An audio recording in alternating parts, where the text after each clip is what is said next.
Hello there. It's been a while since I did a good old straightforward character redesign, so in the spirit of our return to this story, I thought it would be fitting to revisit our dearly departed Princess Daphne. Now, I did already give her a new pre-mortem look when I discussed Ancient Domino, so what I'll be doing in this video and in the next is updating her other outfits using that one as a starting point. If you're interested in other ways to support this channel, check out the description where I have my little shop and info about commissions. It's wild how Daphne somehow manages to have so many looks despite being a ghost for most of the story. She really is the epitome of haunting the narrative. I've done revamp videos for the Winx in the form of their Charmix designs. I do want to go back and do Magic Winx at some point in the future, but for Daphne right now, her revamp is incomplete. I talked about her life as crown princess of the lost ancient kingdom of Domino when I drew her alongside her parents, but there is a lot more to Daphne's story. The origin of her nymph form is the same. Her title of the embodiment fairy of youth granted her the knowledge that her baby sister, Bloom, was destined to bear the power of the dragon's flame. Valtor's rise was not unknown to the world when he committed his massacre of Domino. He had been known for his position as the protege of the ancestral witches during the time when they were still revered, but as time went on, it became clear that he and they did not have the world's best interest at heart. All those years ago, Daphne had stood frozen as she watched her parents disappear into the fight to defend the castle. She had known in her heart that there was little hope for their return. With tears streaming down her face, her mind had gone to her baby sister, someone whom there may have still been time to save. She burst into a sprint and headed for the nursery, finding it bathed in shadow and silence. There, she encountered the Prince of Darkness himself, and in a last-ditch effort to protect her sister, she used every ounce of magical power within her to open a portal and send her somewhere. Anywhere but here. That final act of sacrifice was so significant and so intertwined with her fairy title that being cut down by Valtor's hand ignited her transformation into the rarest and most powerful fairy form, Nymphix. A form that has only been achieved a small number of times in the history of magics. Only 9 instances have ever been recorded, including Daphne's. Despite its power, I hesitate to call Nymphix a coveted fairy form, due to the nature of how it is achieved and all. That whole sacrifice thing for Enchantix, I'm using it here instead since it doesn't make much sense in my rewrite. Fairy powers are to be practiced and studied in order to achieve the form that declares you a master Enchantix, rather than just like, I don't know, shoehorning in a plot device for every single fairy in existence. I say it with love. It doesn't seem like the average Althea student is being faced with many opportunities to save lives, and then imagine they actually do, and it's like, oops, sorry, I'm actually from Heraklion, not your planet. Yeah, no, sorry, that doesn't count. Oh well, that would suck so bad. Oh, also there's the whole planetary consolidation thing I did. Yeah, it doesn't work. But I like the idea of there being a secret move you can do to unlock something really special magic-wise. Daphne said up, up, down, left, right, throw a baby and die. And she got a rare skin. I don't know. Hey, are you subscribed? You should do that. And like the video too. Anyway. I'd like to go into the other nymphs at some point. Just do a little bit of world building with them, I guess. Maybe even talk about some of those places on the other side of the planet. Remember how there's a whole continent we don't even really know anything about? Right now, that's just my special tool I use to explain why there are some things that just sort of come out of nowhere, like elves and ogres and shit. But it could be fun to think a little harder about it. I want the world to feel massive. I bet you don't know everything about every part of our world. But I do think it might be fun to play around with it a little now that we're back on track. Kinda.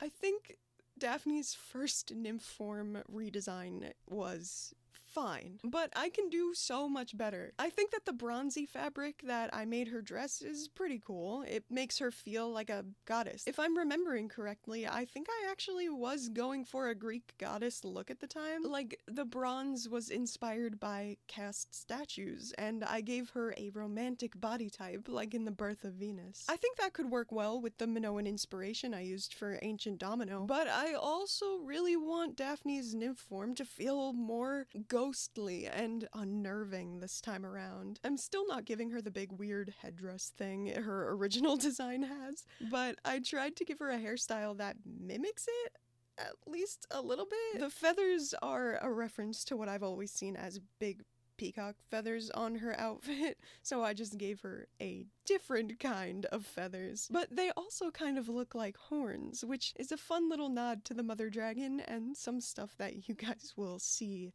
in the future. Plus, it ties into the whole, like, phoenix, like, angel kind of thing she has going on, being a ghost and, you know, blah, blah, blah, blah. Imagine being cold and lost in a snowy forest and this being of pure warmth approaches you. Seeing her glowing form flickering in the frigid darkness. It's just a very cool visual, I think. Nymphix is technically a fairy form, but also sort of its own thing. I suppose it's actually possible for a witch to become a nymph, but there are no known cases, and most people just assume it to be impossible. There is also the fact that witchcraft is a relatively recent form of magic in the history of the world, so perhaps the time just hasn't come. Nymphix is different from other magical transformations, though, in that it's permanent, and it has a pretty significant prerequisite. While every other form, magic wings, charmix, enchantix, are earned by leveling up one's abilities through practice, one can only become a nymph through death. Of those 9 recorded cases of nymphs in history, all were cases of someone becoming one with their magical source or fairy title and dying a grand death. As we know, Daphne sacrificed herself to save Bloom. I would say that fulfills the requirements. Nymphix is a state of being. Nymphs no longer have wings, as they are beings made of magic. They're like spirits. Although they achieve this great power, those in this state are disconnected from mortals and do not often meddle in their affairs. They are in fact more similar to the mother dragon than to the average fairy, as after settling into her new home, the mother dragon would tend to keep to herself unless sought out by those in need. Though I'm not entirely sure at the moment exactly how much interaction occurs between the nymphs, or what exactly their dynamic would be, I know that Daphne's behavior is considered quite odd by the others. Perhaps the nature of her magic as the former fairy of youth would keep her from growing as detached and passive as her fellow nymphs. Or perhaps it had more to do with her connection to the fairy of the dragon flame, somehow. Maybe she's just built different. I think it's best to leave that up to speculation, since we're not only dealing with magic here, but ghosts as well, and sometimes these things are just beyond our understanding. Perhaps the mother dragon would know, as the nymphs are the only ones still able to communicate with her right now. They are so close with her, in fact, that it is the namesake of their transformation. In real life, nymph is the term for a baby dragonfly, so I like the idea of nymph in this world meaning something along the lines of lesser dragon or small dragon, something like that. I think that Daphne and her peers would be viewed sort of like how Catholics view saints. Like, they aren't gods, but are still divine in their own way. They are likely prayed to and given offerings to help with whatever they are deemed the patron of. I haven't ever really touched on the concept of religion in magics, which is perhaps a world-building faux pas, but I have alluded to it in very small ways. For example, the garden that Flora is the guardian fairy of is considered sacred. As its caretaker, Flora would be considered something of a spiritual leader. A pretty significant one, too. It has been a very long time since the mother dragon first graced this planet with her warmth. So it is simply inevitable that there would be regional differences in mythology and different sects around the world that interpret things in different ways. However, for much of history, the Mother Dragon had remained present on Magix and was able to recount the story herself. It wasn't until after Valtor and the Ancestral Witch's defeat that she disappeared from the world, without even having a Fairy of the Dragon Flame to stand in her absence. I mentioned that the nymphs had domains with which they are associated. These domains are not necessarily the same as their fairy titles, but rather have more to do with their grand death. I think Daphne could be the Nymph of Domino, but I also really like the idea of her becoming Nymph of the Hearth as Domino slowly fades from memory. With the Mother Dragon seeming to have cut off her hotline, Daphne would be a figure for people to pray to for matters regarding things like warmth, life, and hope. Appearing in dreams is not an action reserved for Bloom, but rather part of being a nymph. They are stuck, tied to a place of great importance to their spirit, but are able to reach out to the world if need be via dreams. Like I said, they don't really care to meddle in the affairs of humans. Certainly not in a proactive way, but on occasion you may catch them in a good mood, and they may grant you a blessing in their respective domains. Daphne actively reaching out is quite uncommon, and I'm sure Farragonda would be fascinated by it. Not gonna lie, I'm really proud of how this drawing came out. I've been wanting to redo her for so long, and to make her look spooky, hauntingly beautiful is what I'm going for. I wanted her to feel more like an ethereal, unknown force of magic, like she did in the original. And I wanted her to really glow. Her mask and jewelry are meant to look like heated metal, her hair like flame, and even her ribbons ended up feeling like they are white hot. Her mask is also eyeless, which I consider to be a sort of symbol of her eternal mourning, hence the teardrop-like pendants that adorn it. I do think that she can still see in like a magical way, but her eyes cannot be viewed by others, which kind of prevents a connection, I guess.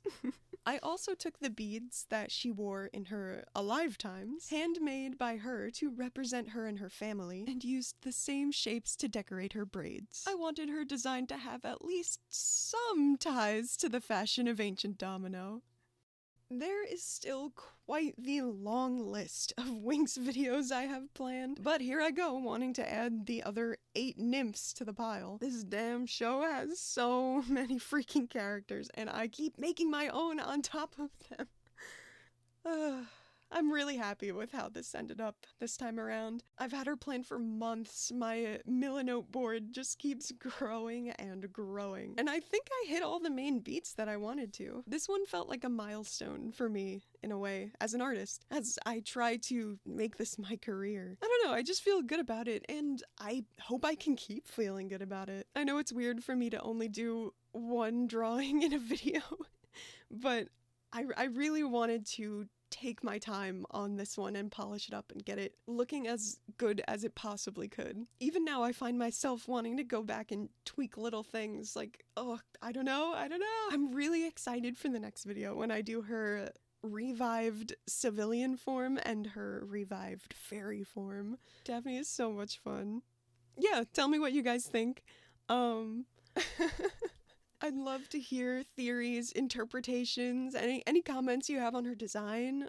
Yeah, I can't wait. Okay, I'll see you next time. Bye. I really, really want to make this one into a print. I ordered a sample pack of papers and overlays and stuff, so I don't know. I think I'm gonna do another shop drop update at some point. So yeah, yay!